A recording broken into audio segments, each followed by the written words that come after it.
Wowie. Alright.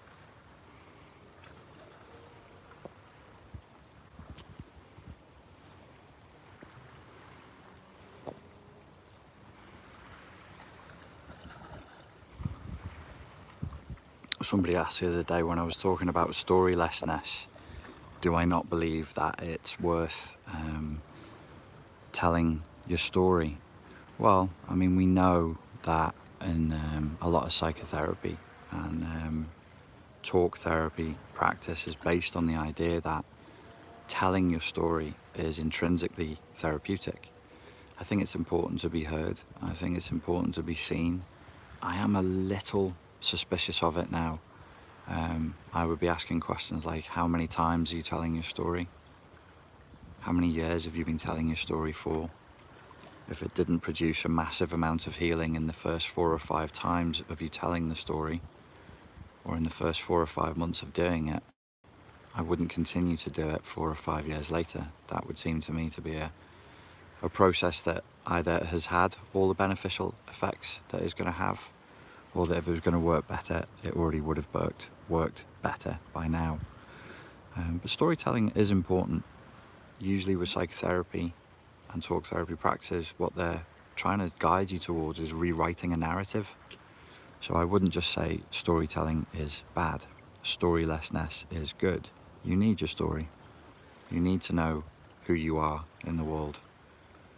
As Terence McKenna said, you need your ego so that you put your food in your mouth and not the person next to your mouth. You need your ego boundaries, but you can dissolve ego boundaries with anything, but you do need them. Ego is not bad, even though it's written up in the translations of the Eastern literature as being bad.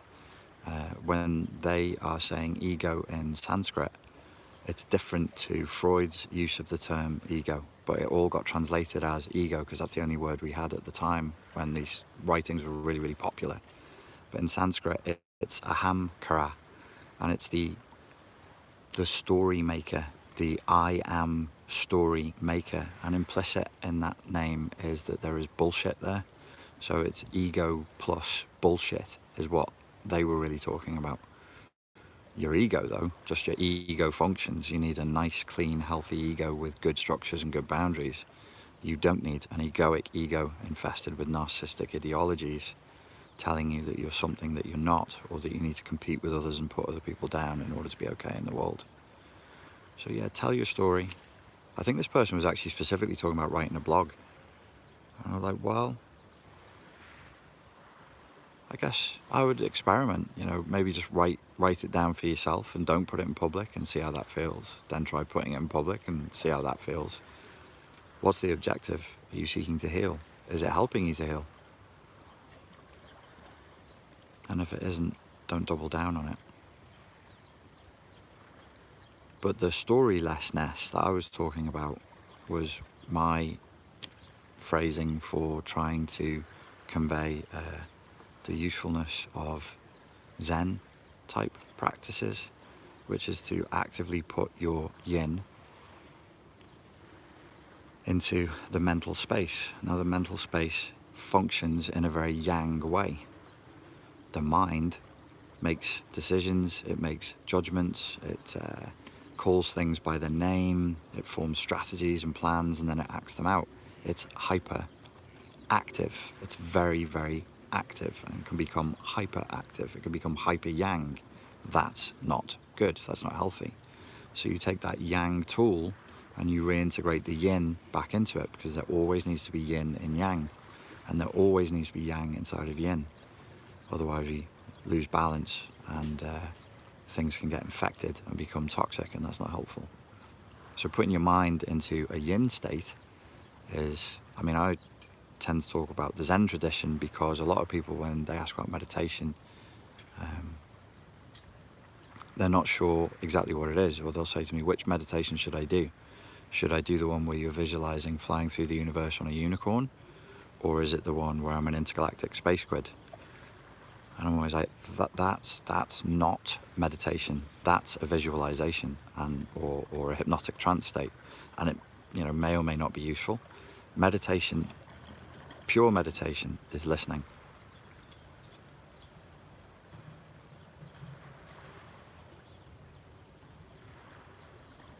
And it's listening and trying to gently encourage the mind to go from a yang, hyperactive yang state into a yin state where it is no longer transmitting. Because typically our minds are transmitting even when we think that they're not. They're creating stories, they're building stories, they're projecting outward onto the reality that we're observing. So if you seek to go yin, then you're just receiving that which is, without story, without projection, without putting a narrative onto things. That's what I meant by storylessness.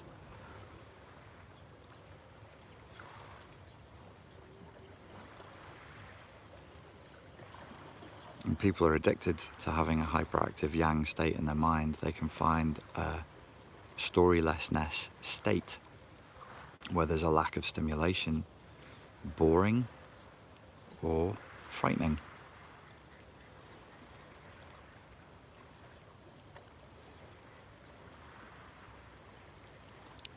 And that's not good. If you're addicted to stimulation, if you need stimulation in order to function, that's not a good place to be in at all.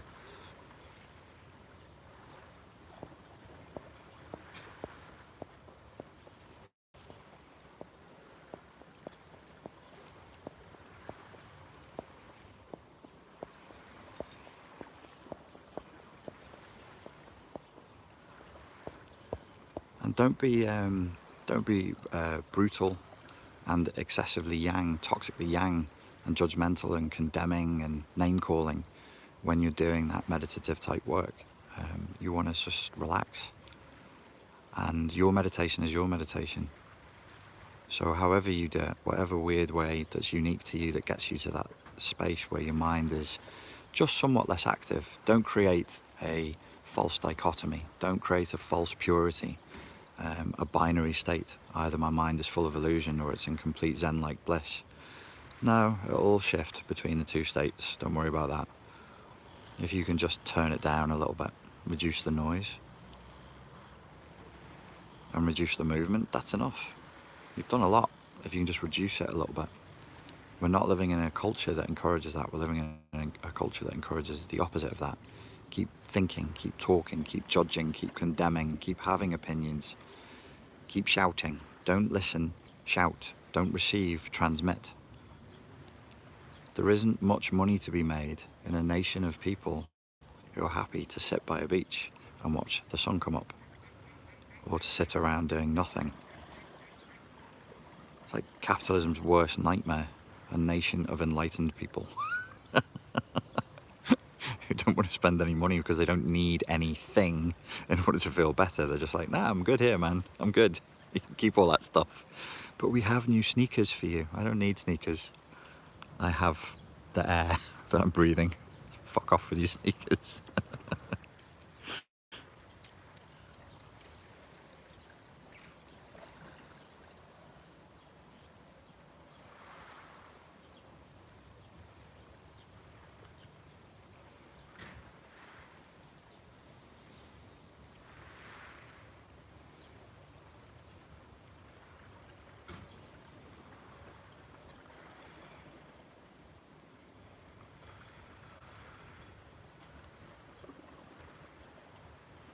Thank you for being in presence with us. That's pretty amazing.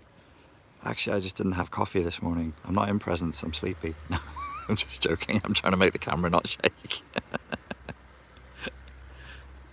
Are those two boats or two boys? These are boats. They're boats. And that's the sun.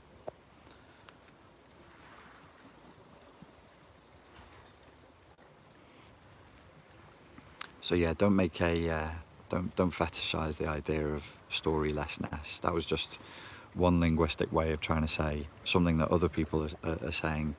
If I can reframe it, then it doesn't get written off quickly. Like if you go, oh, be mindful, people go, oh, I already know that. I already know that. Are you sure? Yes. I did a course on it. I did it. I read a book on it. I already know that. Now I'm going to go back to this. Blah blah blah blah blah blah blah blah blah. Okay. you keep saying that you know what mindfulness is, but you're not being very mindful. And I just wanted to say I find that incongruent. Let's take a walk.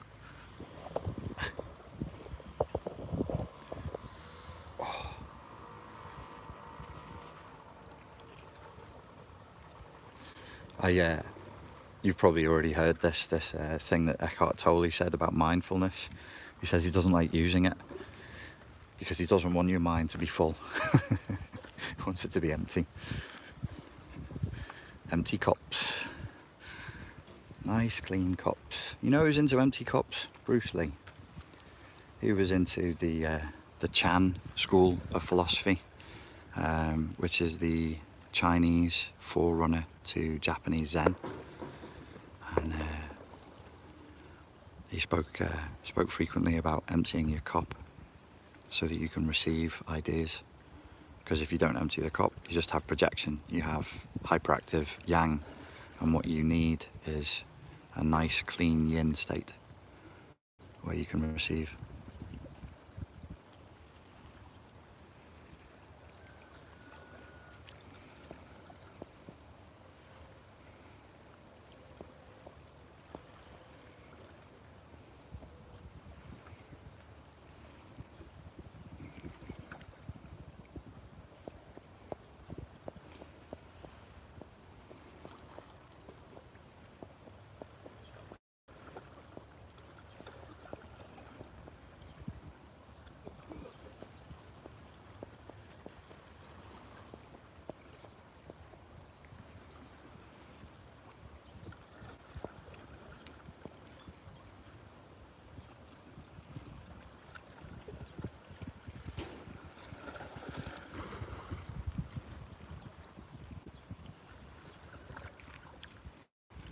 Okay, ladies and gents, thank you for your time and for your attention, and have a good day.